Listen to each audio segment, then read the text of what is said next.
AP రాజకీయాల్లో liquor scam ఎలాంటి సంచలనం రేపిందో మనందరికి తెలిసిందే. అలాంటిది లిక్కర్ స్కామ్ చూసుకుంటే గనక వెబ్ సిరీస్ తరహా రోజుకో మలుపైతే తిరుగుతుందని చెప్పొచ్చు. సో నేపథ్యంలో ఇప్పటి వరకు అయితే 3 ఛార్జ్ షీట్లు అయితే దాఖలు చేసింది. సో అలాంటిది ఇప్పుడు మనీ లాండరింగ్ పైన ఈడీ సోదాలు అయితే జరుపుతుంది దేశవ్యాప్తంగా. మరి దీని గురించి విశ్లేషించుకోవడానికి మనతో పాటు senior journalist and doctor Durga Vadlaman గారు ఇప్పుడు మనతో ఉన్నారు. నమస్తే మేడం.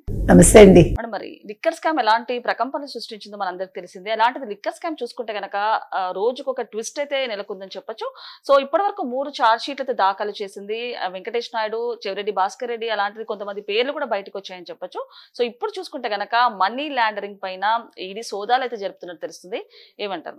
మీరు అన్నట్టుగా మన చెవిరెడ్డి భాస్కర్ రెడ్డి గారు నిన్ను బెదిరించారు కదా బయటకు వచ్చి, నా మీద అంటే మద్యం స్కామ్లను నేర్పించిన వాళ్ళ పని చెప్తానని. మరి ఏం పని చెప్తాడు అంటే జగన్మోహన్ రెడ్డి మాత్రం బాగా నేర్పించాడు.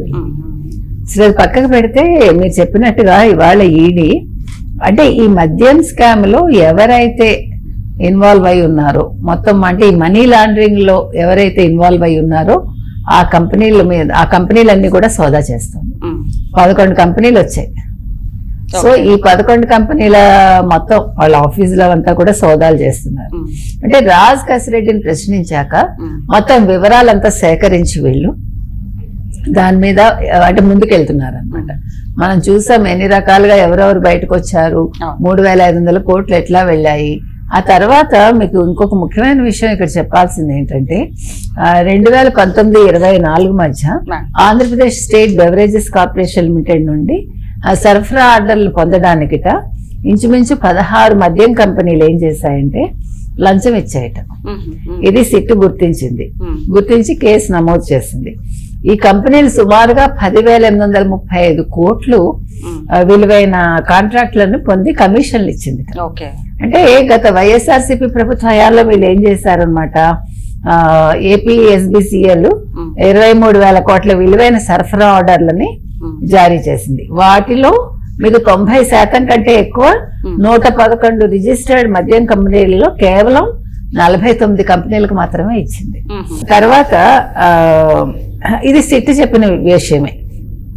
ఈ 3,500 కోట్లకు పైగా లంచాలు బినామీ సంస్థలు, షెల్ కంపెనీలు, హవాలా ఆపరేటర్ల ద్వారా లంచాలుగా లిక్కర్ స్కామ్ కి చేసిన వాళ్ళకి చేరాయి.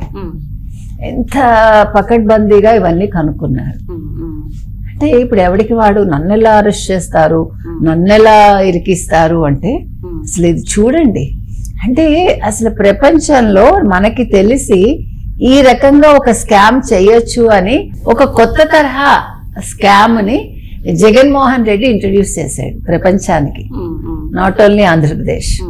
అంటే ఇంతకాలం ఆంధ్రప్రదేశ్ అంటే మనం చూసాం, ఆంధ్రప్రదేశ్ ఎన్ని రకాలుగా ఎన్ని రాష్ట్రాలకి ఎన్ని ఉత్పత్తులు ఇస్తుంది, అంటే ఎంతలాగా అది వాణిజ్యపరంగా ఉంది అనేది. కానీ ఒక మద్యం స్కామ్ లో ఎన్ని రకాలుగా వీళ్ళు హవాలా చేశారు, మనీ లాండరింగ్ చేశారు, ఎక్కడెక్కడి నుంచి ఎక్కడెక్కడికి ఎలా వెళ్ళాయి అంటే వీళ్ళు బాగుపడి వీళ్ళ వాళ్ళని బాగు చేసి కొన్ని షెల్ కంపెనీలు పెట్టించి అసలు ఆ నెట్వర్క్ అనేది అద్భుతం అండి. అసలు అది ఆ సిస్టమ్ అనేది అసలు ఇంత మంచి బుర్రని వీళ్ళు రాష్ట్ర అభివృద్ధి పరంగా కొత్త కొత్త కంపెనీలు పెట్టి కంపెనీలు అభివృద్ధి చేసి ఉపయోగించుంటే అసలు జగన్మోహన్ రెడ్డి జీవితకాలం ముఖ్యమంత్రి అయి ఉండేవాడు. ఇప్పుడు విజన్ అంటే చంద్రబాబు నాయుడు అన్నాం కదా, అసలు ఇట్లా చేస్తుంటే చంద్రబాబు నాయుడు గారు కూడా ఆ విజన్ లో జగన్మోహన్ రెడ్డి తర్వాతే అనుకునే వాళ్ళేమో, మనకు తెలియదు. అండ్ మేడం ఇంకొకటి, ఇందులో మెయిన్ గా రాజ్ రెడ్డి అన్నారు కానీ కాకపోతే మెయిన్ గా చూసుకుంటే గనక చెవిరెడ్డి భాస్కర్ రెడ్డి కీలక పాత్ర అంటూ కూడా చెప్తున్నారు. కాకపోతే ఆయన చూసుకుంటే క్లియర్ కట్ గా ఆయన ఆధారాలు అన్ని ఉన్నాయి.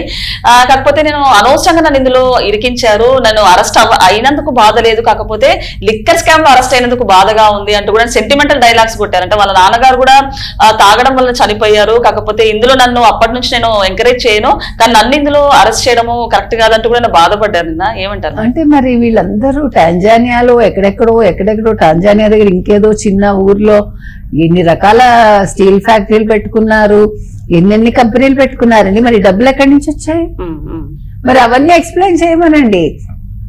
చెవిరెడ్డి భాస్కర్ రెడ్డి గారు బాధపడుతున్నారు కదా, నా పేరు వచ్చింది, నన్ను అనవసరంగా లిక్కర్ స్కామ్ లో మీరు ఇరికిచ్చారని. 8,50 లక్షల ఎంతో అప్పుడు పట్టుబడ్డాయి కదా, అవి మరి ఎక్కడికి వెళ్ళాయి, మరి ఎందుకు మీ దగ్గరికి వచ్చాయి? ఇప్పుడు మీ మనిషే కదా వెంకటేష్ నాయుడు, మీ మనిషే కదా, అప్పుడు కూడా ఈయన పేరు వచ్చింది కదా. సో ఇవాళ మా ఇంట్లో 2 మనుషులు చచ్చిపోయారు, మేము లిక్కరు తాగవు కానీ అమ్మనని నువ్వేం చెప్పట్లేదు కదా. ఇప్పుడు లిక్కర్ తాగకపోవటం వేరు, లిక్కర్ బిజినెస్ చేయటం వేరు, లిక్కర్ స్కామ్ చేయటం వేరు, కరెక్ట్, లిక్కర్ అమ్మకాలు చేయడం వేరు. There is a difference. So నన్ను ఎలా ఎరికిస్తాడు, నువ్వు తాగవు కరెక్టే, నువ్వు పక్క గోవులు సంరక్షిస్తానంటావు, వేద పాఠశాల అంటావు, వీడి డబ్బులు ఎక్కడి నుంచి వస్తున్నాయి చెవిరెడ్డి గారు? అంటే ఇప్పుడు ఈ లిక్కర్ డబ్బులు మీరు వేద పాఠశాలకు పెట్టారా? ఈ లిక్కర్ డబ్బులతో దాణా కొని ఆవులకు పెడుతున్నారా? అంటే మనం ఆలోచించాలండి, మనం ఏ తిండి తింటున్నాము, ఎవరు తిండి తింటున్నాము. అంటే గతంలో మనం ఎన్నిసార్లు చెప్పుకున్నా, మనం తినే తిండి మనకి డబ్బులు ఎక్కడి నుంచి వస్తున్నాయనే ఆలోచన ఉండాలి. అంటే మనం ఏ పని చేస్తున్నాము. ఇప్పుడు పాపపుణ్యాలంటే ఏదో కాదు కదా, మనం సంపాదించే సంపాదన సక్రమమా అక్రమమా అంతే. అది సక్రమం అయితే మనం తినే తిండి మనకి వంట పడుతుంది, అది అక్రమం అయితే మనకి సర్వరోగాలు వస్తాయి, అంతే కదా. అంటే ఇప్పుడు ఎవరు చెవిరెడ్డి గారు ఆ సమాధానం చెప్పాలి. ఇప్పుడు రాజ్ కసిరెడ్డి కాదు, యాక్చువల్ గా Chevireddy is very close to Jaganmohan Reddy, చెప్పాలంటే రిలేషన్ కూడా ఉన్నట్టుంది, మనకు తెలీదు. అందుకని ఇక్కడ అసలు మొత్తం మీరు ప్లాన్ చూసుకుంటే కనుకైతే మరి జగన్మోహన్ రెడ్డికి ఎవరు ఈ ప్లాన్ వేసి ఇచ్చారో మనకు తెలియదు, కానీ చాలా అద్భుతంగా వేసి ఇచ్చారు. ఆ వేసి ఇవ్వడంలో కూడా అంత తన వాళ్ళనే పెట్టుకున్నాడు. నారాయణ స్వామి లాంటి వాళ్ళు ఒక పావు. ఇప్పుడు ఎస్సీలను వాడుకున్నాడండి, ఎస్సీలను ఏ రకంగా వాడుకున్నాడు, సంతకాల దాకా వాడుకున్నాడు, కానీ ఆయన పెద్దగా లాభం పొందింది లేదు. 17 బార్లు ఇచ్చాడు ఆయనకి, అంతే కదా. కోట్లు తినేసింది వీళ్ళు. నాకేం తెలీదు అన్నాడు నారాయణ స్వామి. తెలీదు అన్నా తెలుసన్నా మీరు ఆ 17 బార్లు ఎందుకు తీసుకున్నారు? మీరు అవి తీసుకోకుండా ఉండుంటే ఈ రోజు అసలు నారాయణ స్వామి గారి మీద మచ్చొచ్చుండేది కాదు.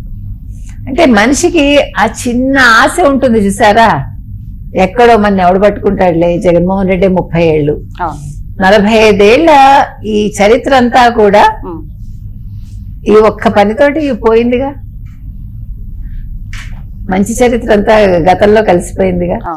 అందుకని ఇవాళ అసలు ఈ స్కామ్ అనేది నిజంగా చెప్పాలంటే సిట్టు వాళ్ళు అసలు ఎట్లా ఇది నిజంగా నన్ను అడిగితే కనుకండి, ఏమంటారు, ఎవరైనా ఒక పరిశోధన చేసి అంటే ఎట్లా కనుక్కోవాలి, వీళ్ళు ఏ మార్గాల్లో ఎలా వెళ్ళారు, ఎలా తెలుసుకున్నారు, అసలు వీళ్ళు కాదు, వీళ్ళకి సంబంధం లేదు, వాళ్ళకి సంబంధం లేదు అంటున్నారు, కానీ ఈ సంబంధం ఉన్న వ్యక్తుల నుంచి అసలు ఇంకొక సంబంధం ఉండే వ్యక్తులను ఎలా పట్టుకున్నారు.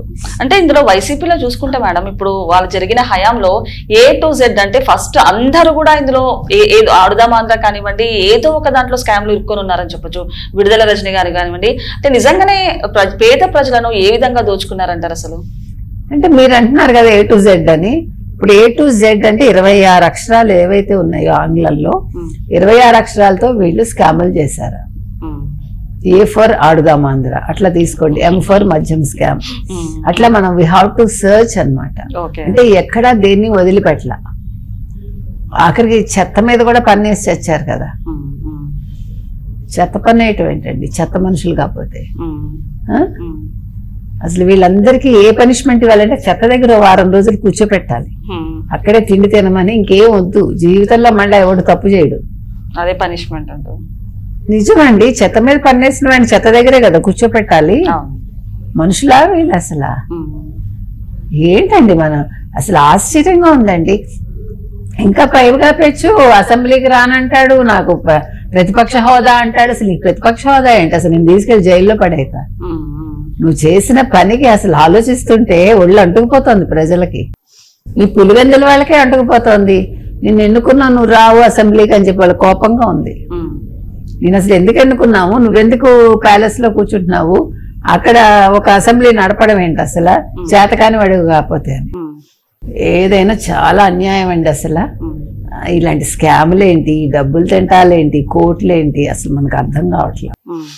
ఏది ఏమైనా సిట్టు మాత్రం బ్రహ్మాండంగా చేస్తోంది. ఇప్పుడు ఒక్కొక్కడిని ఇవాళ సోదాలన్నీ జరుగుతున్నాయి, కంపెనీలన్నీ కూడా మొత్తం అన్ని ఫైల్స్ తీసుకుని ఎవరి దగ్గర నుంచి ఎలా వెళ్ళిందో అన్నీ తెలుస్తాయి. జగన్మోహన్ రెడ్డి రోజులు లెక్క పెట్టుకోవాలంతే. Okay madam, thank you. Thank you.